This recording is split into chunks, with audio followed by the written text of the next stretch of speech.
Halo Sobatku Mistik Mustika. Di sini saya menjelaskan sedikit soal cinta twin flame. Pengertian twin flame itu sendiri, kita kalau mengacu dari barat, itu nggak ada jalan keluarnya. Karena persepsi soal twin flame secara umum salah. Kenapa salah? Karena twin flame itu bukan manusianya, tapi diri kita sendiri. Twin flame kalau di Indonesia kan itu adalah kembar jiwa. Di barat, pemahaman soal twin flame mengacu pada barat. Mereka nggak diajari soal kakang kawah adi ari-ari. Jadi pasangan penghancurmu yang berselingkuh, yang pasangannya orang, yang mengenolkanmu, yang menghancurkan, meluluh lantakkan kehidupanmu, itu memang dihadirkan oleh semesta agar kalian menemukan kembar jiwa Anda sendiri. Di barat, twin flame, mereka tidak mengenal Tuhan, padahal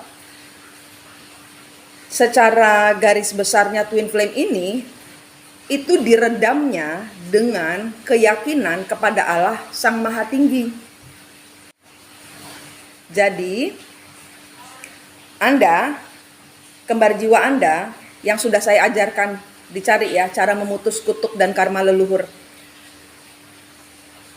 Anda, kembar jiwa Anda, dan cahaya ilahi, itu adalah cara memutus kutuk dan karma leluhur. Karena di balik orang yang Anda cintai itu adalah kekuatan leluhur. Itu adalah pengulangan siklus seperti Mbak Mawar dan babysitter, seperti Mulan dan Maya Estianti, seperti Krisdayanti ketemu Ramos, seperti Pak Dodi Sudrajat ketemu Pak Faisal. Itu pengulangan siklus leluhur. Hanya bisa mereka memang ditemukan untuk kalian mengenolkan semua di hadapan Tuhan dan mencari kembar jiwanya. Di belakang, setelah menemukan kembar jiwa, di belakang kembar jiwamu itu adalah leluhurmu. Di belakang pasangan yang menghancurkan hatimu atau pasangan di mana engkau bermasalah, itu adalah leluhur mereka yang dendam kepadamu. Karena hidup ini adalah pembayaran karma. Dan karma itu selesai supaya tidak nurun ke anak cucu, harus diputus, harus dibayar karmanya di kehidupan ini, gitu. Sekarang tentang energi, pentingnya clearing energi. Clearing energi itu apa? Clearing energi itu ambil nafas, tahan, hembuskan, buang semua yang negatif ke laut. Ambil nafas, tahan, hembuskan, tarik semua yang positif dari Allah, dari Tuhan, masukkan badan. Angkat tangan kita ke langit, minta Tuhan menyinari tangan kita dengan sinarnya yang ajaib. Ambil nafas, tahan, hembuskan, terus kita bikin lingkaran dari mulai kepala sampai kepala lagi. Kita lingkari badan kita dengan jari kita yang bersinar dari Allah. Mohon perlindungan Allah. Itu clearing energi. Kenapa harus clearing energi? Karena energi Anda positif dari Allah, murni dari Allah. Kalau Anda duduk di warung kosong, semua yang melihat video saya ini, semua yang terhubung di sini adalah bukan orang biasa. Anda mempunyai suatu kekuatan dari pancaran positif energi Anda. Contohnya, Anda makan di warung yang sepi, tiba-tiba Anda duduk makan di warung itu, tiba-tiba warungnya rame. Itu contoh satu. Contoh dua, bila mana ada tukang bakso lewat, dia susahnya orang tukang bakso itu kamu ambil. Dia dapat solusi dari energi, ketarik energinya. Jadi energimu tuh harus ditutup karena dari kalian kalau tidak clearing energi, susahnya tukang bakso yang kamu pakai. Paham? Itulah sebabnya harus menutup energi. Clearing energi terus itu bisa membuat perubahan dari kehidupan kita lebih positif lagi. Itu ya. Clearing energi handphone kita, clearing energi rumah kita, clearing energi kamar kita, clearing energi diri kita, clearing energi orang tua kita, clearing energi pasangan kita, clearing energi anak-anak kita. Semua di clearing energi, semua ditutup dengan sinar ilahi. Ambil nafas, tahan, hembuskan, bungkus mereka dengan cahaya suci Allah. Itu caranya clearing energi, ya. Dan bagi yang sudah ketemu kembar jiwanya, di clearing juga energinya kembar jiwa, ya. Cara bertemu kembar jiwa kita. 1. Pejamkan matamu. 2. Mengingat wajahmu. 3. Lalu perhatikan dari kepala hingga kakiku. 4. Lihat matanya lalu tanyakan apakah kamu kembar jiwa sayang.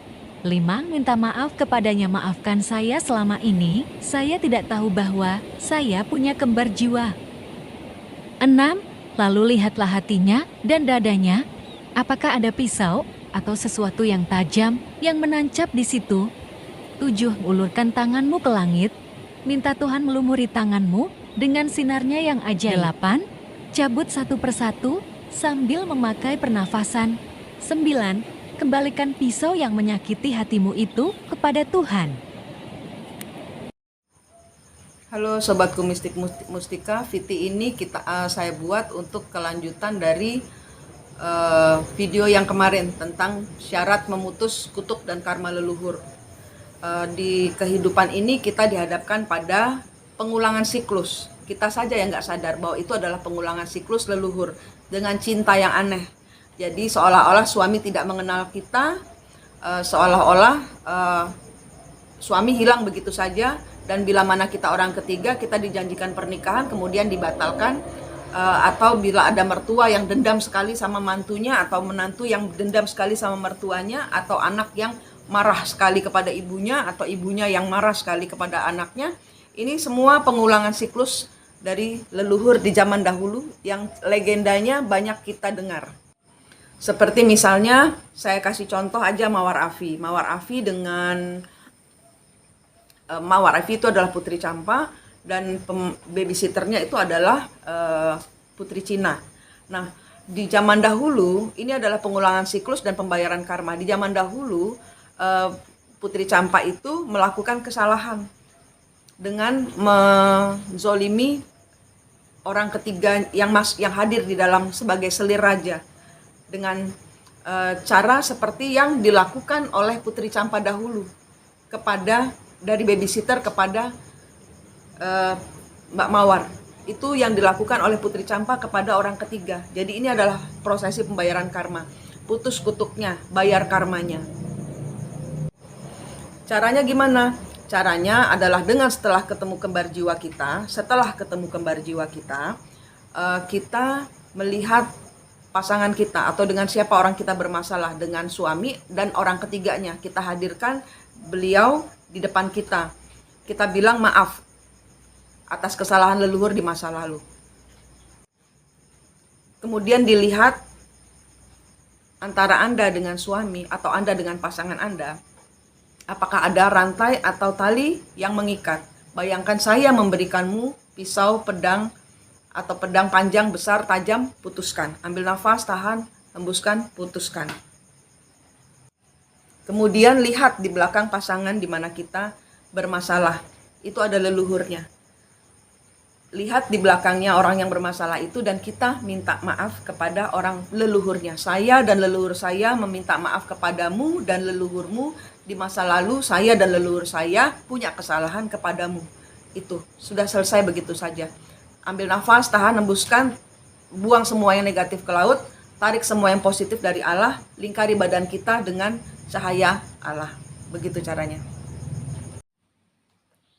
Halo sobatku mistik mustika, ini Viti part 2. Jadi cara memutus kutuknya leluhur, yang pengulangan siklus kita dari mulai kecil, kenapa kita sial terus, kenapa kita jauh jodoh, kenapa itu dari kembar jiwa. Kita bersihkan dulu dari pisau-pisaunya. Cari video saya tentang cara bertemu kembar jiwa, ya, ada di situ, dipelajari. Kemudian untuk memutus kutuknya leluhur ini, lihat dengan siapa kita bermasalah, entah dengan ibu kita atau adik kita atau pasangan kita atau kita punya dihadirkan orang ketiga. Itu kemungkinan besar 85% adalah karena kita di zaman dahulu, di zaman kehidupan sebelum kita ini, itu ada pengulangan, kita membayar karma kehidupan dari kehidupan sebelumnya atau membayar karma dari leluhur kita. Diulangkan ke kita karena kita belum memutus kutuknya, sehingga ini adalah kutuk yang diturunkan dari leluhur kita. Itu harus diputus. Jadi caranya itu adalah dengan kita menghadirkan orang dengan siapa kita bermasalah, apakah dengan pasangan kita, kita dihadirkan orang ketiga, itu dilihat antara kita dengan orang dengan siapa kita bermasalah, apakah ada tali atau rantai. Bayangkan saya memberikanmu pisau atau pedang panjang, besar, tajam. Ambil nafas, tahan, hembuskan, putuskan.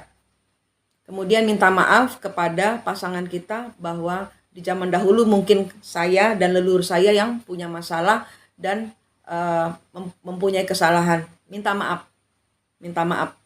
Dan di belakangnya orang yang dengan siapa kita bermasalah itu dilihat, itu ada leluhur mereka, pasti keluar, pasti dilihat, itu minta maaf. Dan orang ketiga juga gitu, minta maaf. Jadi ini adalah pengulangan siklus kita membayar karma leluhur di masa lalu. Kenapa harus diputus? Karena biar nggak nurun lagi ke anak cucu, satu. Kedua, hidup kita lebih sempurna, lebih enak, bebannya lebih enteng hidup kita. Baju kita pun berubah setelah kita, maksudnya baju hidup kita ya, cerita hidup kita itu berubah setelah kita ketemu kembar jiwa dan memutus semua kutuk dan karma dari leluhur. Jadi ini suatu hal yang tidak diajarkan. Memang saya disuruh diperintahkan oleh leluhur untuk mengajarkan. Begitu caranya memutus kutuk leluhur. Dan pembayaran karma 5 bulan. Ya. Dan bayar karma hanya dengan berderma hati. Lion Production. I stay up all night, tell myself